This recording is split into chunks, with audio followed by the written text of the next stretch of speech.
요한계시록 11장 15절에서 19절 말씀을 봉독을 했습니다. 이 말씀 가지고 요한계시록의 정치적 비전이라고 하는 제목으로 하나님의 말씀 증거하겠습니다.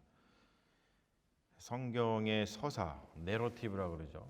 좀 더 쉬운 말로 하면 이야기라고 할 수도 있는데요. 서사라고 하는 용어가 사실 중요한데요. 내러티브라고 하는 겁니다. 이 성경의 이야기, 성경의 서사, 내러티브의 토대, 파운데이션은 뭐냐면 출애굽입니다. 출애굽. 성경의 이야기에서 가장 중요한 것이 뭐냐? 우리가 뽑으면은 물론 예수님의 이야기죠. 그런데 그 예수님의 이야기의 또 토대가 되는 게 뭐냐면 그게 출애굽입니다. 그러니까 성경의 서사의 내러티브의 가장 근본적인 토대가 뭐냐 하면은 출애굽입니다. 그래서 성경에서 출애굽기는 가장 중요한 성경책 중에 하나예요.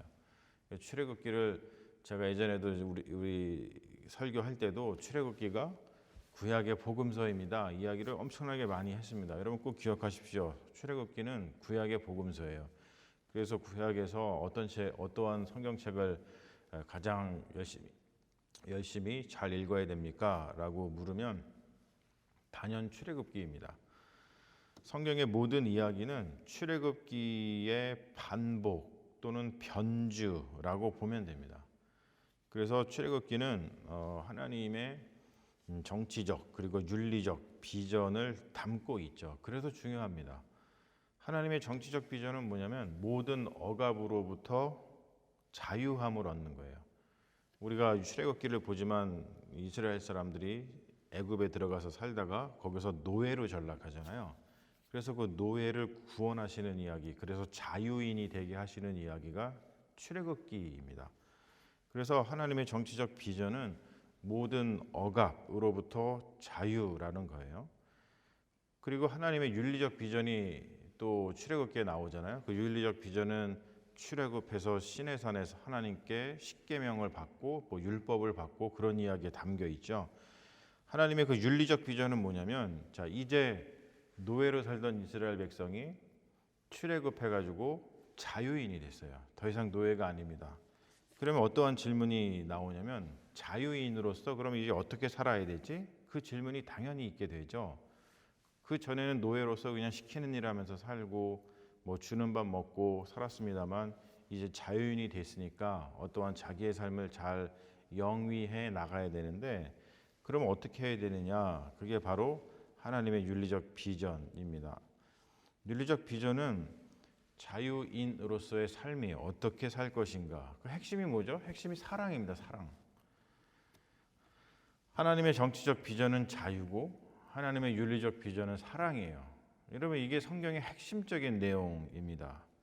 예수 그리스도의 이야기는 이러한 정치적 윤리적 비전의 완성이죠. 한마디로 뭐냐면 예수 그리스도는 자유와 사랑의 완성이다. 자유와 사랑의 화신이다. 이런 이야기를 할 수가 있죠. 그러니까 우리 그리스도인의 삶은 뭐냐면 바로 자유와 사랑으로 점철된다는 것이죠. 우리는 자유를 갈망하고 우리는 사랑을 갈망하는 존재입니다. 그런데 우리의 현실을 한번 볼까요? 우리의 현실을 돌아보면 여러분 어때요? 우리가 지금 나는 자유로워. 그리고 나는 사랑하면서 살아. 이렇게 살고 있습니까? 우리의 삶의 현실을 들여다보면은 우리는 여전히 애굽에서 자유를 박탈당한 채 사랑은커녕 미움과 다툼의 삶을 살고 있습니다. 나 자신의 내면을 봐도 그렇잖아요. 내가 뭔가 두려워하고 또 내가 뭔가 걱정되고 이러한 마음에 사로잡혀 있으면 내 안에 자유가 없는 거예요. 우리의 가정도 그렇고 또 우리 사회, 우리 국가, 이 세계 한번 돌아보십시오. 정말로 자유가 있고 사랑이 있는가? 그렇지 못하죠. 그렇기 때문에 성경이 우리에게 끊임없이 보여주는 것, 반복해서 보여주고 있잖아요. 성경이 창세기에서 요한계시록까지 계속 반복해서 자유와 사랑의 삶을 보여주고 있는데 모든 성경은 출애굽의 재현이라 그랬습니다.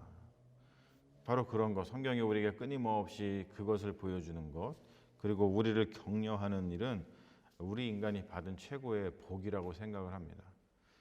성경은 우리에게 끊임없이 자유와 사랑의 나라를 갈망하고 그 나라를 이루어 가라고 권면하고 독려하고 힘을 줍니다. 성경에서 보여주고 있는 자유와 사랑의 나라, 즉 하나님 나라잖아요. 그리스도의 나라라고 오늘 성경에서 표현이 되고 있는데 그것이 바로 우리 삶의 궁극적인 비전이라는 거예요. 이 비전을 위해서 인류가 하나 될 때에 이 땅에 평화가 임하게 되겠죠. 자, 오늘 본문을 보면은 7번째 나팔을 불었을 때 발생한 일에 대한 기록입니다. 우리가 지난 시간 동안, 오랜 시간 동안 6번의 나팔 소리가 울려 퍼지는 그런 이야기를 우리가 살펴봤죠. 그리고 마침내 지금 마지막 7번째 나팔이 울려 퍼졌어요. 자, 그때 7번째 나팔이 울려 퍼졌을 때 요한이 본 환상은 뭐냐면 하늘 예배예요. 하늘 예배. 그 예배에서 울려 퍼진 선포가 뭐냐면 15절입니다. 그 15절이 뭐라고 나와 있냐면 세상 나라가 우리 주와 그의 그리스도의 나라가 되어 그가 세세토록 왕노릇 하시리로다. 이렇게 표현이 되고 있습니다. 7번째 나팔이 불었을 때 하늘 예배가 보였고 그 하늘 예배에서 들려온 음성이 뭐냐면 바로 이거였다는 거예요. 세상 나라가 우리 주와 그의 그리스도의 나라가 되어 그가 세세토록 왕노릇 하시리로다. 이 음성이 예배 가운데 들려왔다는 것이죠. 세상 나라는 로마 제국에서 절정을 이룹니다. 이 세상 나라는 애굽과 같아요. 애굽. 그래서 출애굽기가 중요하다고 계속 얘기하는 거예요. 애굽과 같아요. 무슨 뭐냐면은 이 세상 나라는 자유와 사랑을 묵살하고 빼앗아가는 나라입니다. 모든 사람들을 노예 만드는 억압과 폭력의 나라, 그러한 체제라고 하는 뜻입니다. 그런데 여러분, 하늘의 예배에서 어떠한 음성이 들렸냐면 이 세상 나라가 이제 그리스도의 나라, 하나님의 나라로 바뀌었다라고 하는 선포입니다. 여러분, 놀라운 선포예요. 이것이 바로 요한계시록의 정치적 비전입니다. 이 정치적 비전은 교회의 비전이기도 하고 우리 그리스도인 개개인의 비전이기도 합니다. 우리가 교회로 한 몸을 이루어서 이 비전을 마음에 품고 이 비전을 이루기 위해서 노력을 하고 있죠. 요한계시록 11장 15절 여러분 잘 기억하세요? 요한계시록 11장 15절 세상 나라가 우리 주와 그의 나라 그의 그리스도의 나라가 되어 그가 세세토록 왕노릇 하시리로다. 세상 나라가 우리 주와 그의 그리스도의 나라가 되어 그가 세세토록 왕노릇 하시리로다. 여러분, 이것이 요한계시록 전체 내용의 핵심입니다. 핵심. 이것이 결론이에요. 이 구절이 왜 중요하냐면 이 구절 이후로 기독교 역사에 이 구절이 엄청나게 영향을 미쳤어요. 특별히 유럽의 역사를 보면은 이제 기독교가 유럽 사회의 주류 사상이 되잖아요. 주류 종교가 됩니다. 그때 그 이후에 모든 유럽의 나라들은 어떠한 나라를 이루려고 했냐면 하나님 나라가 되는 것을 목적으로 했어요. 그런데 그 유럽의 역사를 보면은 유럽의 그 기독교의 역사를 보면은 그게 잘 되지가 않습니다. 언제나 세상 나라는 이 그리스도의 나라, 하나님 나라와 충돌을 했습니다. 그리고 우리가 알다시피 세상 나라에서는 그냥 일반 왕 또는 황제가 있었죠. 그리고 하나님 나라, 그리스도의 나라에는 교황이라고 있었습니다. 근데 언제나 황제와 교황이 충돌을 했어요. 요한계시록의 비전은 종말론적인 비전이라는 것을 반드시 알아두어야 됩니다. 종말론적인 비전이라는 것이 무슨 뜻이냐면 인간이 이루는 비전이 아니라는 거예요. 종말론적인 비전이라는 뜻은 뭐냐면 하나님께서 세상 나라를 끝내시고 end, 이게 종말이잖아요. end라고 하는 것은 끝낸다 라고 하는 뜻입니다. 하나님께서 세상 나라를 끝내시고 end 하시고, 이 세상 나라가 뭐라고요? 우리의 자유와 우리의 사랑을 빼앗아가는 나라라고요. 그것을 끝내시고 이루시는 비전이 종말론적인 비전이에요. 그러니까 하나님께서 이루신다는 것이죠. 하나님 때에. 그래서 우리는 일곱째 나팔 이야기에 나오는 그 하늘의 예배를 지금 여기에서 매 주일, 즉 주님의 날에 매일 드리는 거예요. 왜냐하면 우리가 이루는 것이 아니라 하나님께서 이루어지시기 때문에 하나님께서 이루시는 그 그리스도의 나라를 날마다 우리는 갈망한다는 것이죠. 그러므로 우리 인간의 지혜나 힘으로 세상 나라를 그리스도의 나라로 바꾸려고 과욕을 부리면 안 된다라고 하는 거예요. 만약에 우리가 과욕을 부리잖아요. 그러면 오히려 폭력만 난무하게 됩니다. 그것이 유럽 기독교의 역사였어요. 세상 나라를 인간의 지혜와 힘으로 하나님 나라로 바꾸려 하다가 오히려 폭력만 난무하게 되는 역사를 이 유럽의 기독교 역사에서 우리가 봅니다. 지금도 곳곳에서는 성시화 운동이라고 하는 레토릭으로 그 종교적 폭력의 역사가 반성 없이 반복되고 있죠. 자꾸 이런 유혹을 받는 거예요. 특히 그리스도인들이 이런 유혹을 많이 받습니다. 그래가지고 우리가 우리의 지혜와 우리의 힘으로 이 세상 나라를 하나님 나라로 바꿔야지. 그러다 보니까 폭력만 일어난다는 것이죠. 일곱째 나팔이 울려 퍼졌을 때 드러난 정치적 비전은 여섯 번째 나팔 이야기의 마지막에 등장한 두 증인 이야기와 한 쌍을 이루고 있습니다. 일곱째 나팔 이야기의 정치적 비전은 두 증인이 행한 사역의 결과입니다. 두 증인 이야기 우리가 지난 시간에 살펴봤습니다만 두 증인은 억압 체제를 전복시키고 그리고 우상숭배자들은 뭐냐면 억압과 폭력의 체제를 만드는 사람들을 우상숭배자다 이렇게 칭하고 있죠. 또는 짐승들이다 이렇게 표현하고 있어요. 요한계시록에서.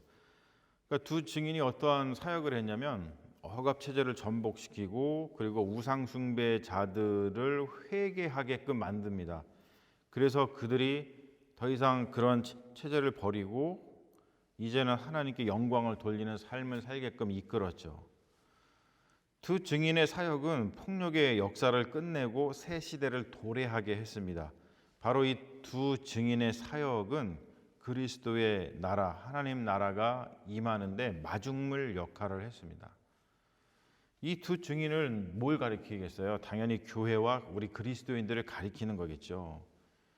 여기서 우리가 교회론의 정치적 차원을 분명하게 본다는 거예요. 그리고 그리스도인의 비전이 무엇인가를 또 본다는 것이죠. 교회와 그리스도인은 자유와 사랑을 갈망합니다.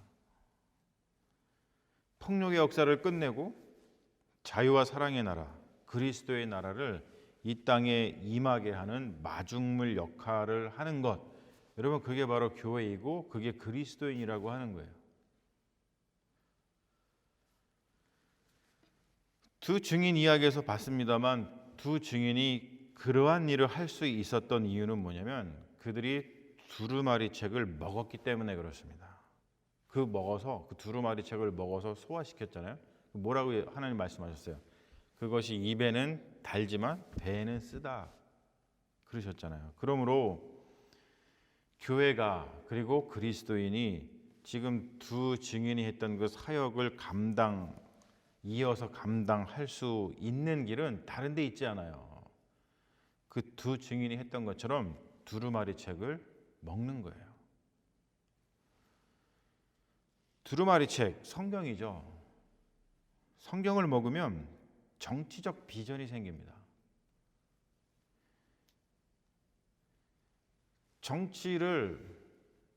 그러니까 정치라는 얘기를 하면은 하도 이 현실 정치가 막 혼탁하고 더럽고 그러다 보니까 이게 정치 이야기를 하면은 사람들이 자꾸 좀 싫어하는 경향이 있어요. 근데 정치를 현실 정치에 참여해서 뭐 정당에 가입하고 뭐 국회에 입성하고 뭐 국회의원이 되고 뭐 대통령이 되고 이런 것만 생각하면 안 됩니다.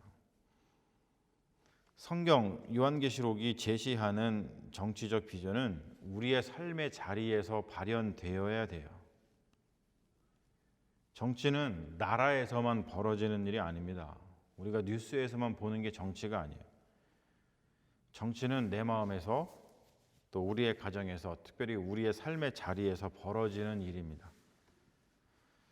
우리 동양 사람들은 수신제가 치국 평천하라고 하는 말을 잘 알고 있어요.